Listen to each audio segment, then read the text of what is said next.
ക്രിസ്തുവേശുവിൽ എല്ലാ ശ്രോതാക്കൾക്കും സ്നേഹവന്ദനം. നമ്മുടെ ഇന്നത്തെ ധ്യാനത്തിനായി 138 സങ്കീർത്തനം 7-8 വാക്യങ്ങൾ വായിക്കുന്നു.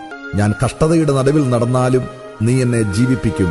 എന്റെ ശത്രുക്കളുടെ ക്രോധത്തിന് നേരെ നീ കൈനീട്ടും. നിന്റെ വലങ്കൈ എന്നെ രക്ഷിക്കും. യഹോവ എന്നെക്കുറിച്ചുള്ള തന്റെ ലക്ഷ്യം പൂർണ്ണമാക്കും. യഹോവേ, നിന്റെ ദയ എന്നേക്കുമുള്ളതാകുന്നു.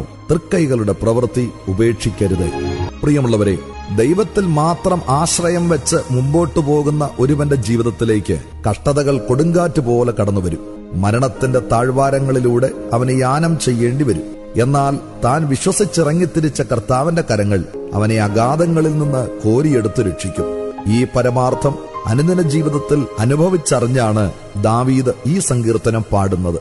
ശത്രുവിന്റെ ക്രോധങ്ങൾ പലപ്പോഴും ഒരു ദൈവത്തിന്റെ പൈതലിന് ആപത്തുകളും അനർത്ഥങ്ങളും സൃഷ്ടിക്കുമെങ്കിലും ആ പ്രതിബന്ധങ്ങളുടെ നടുവിൽ നിന്ന് ദൈവം അവനെ വലങ്കൈ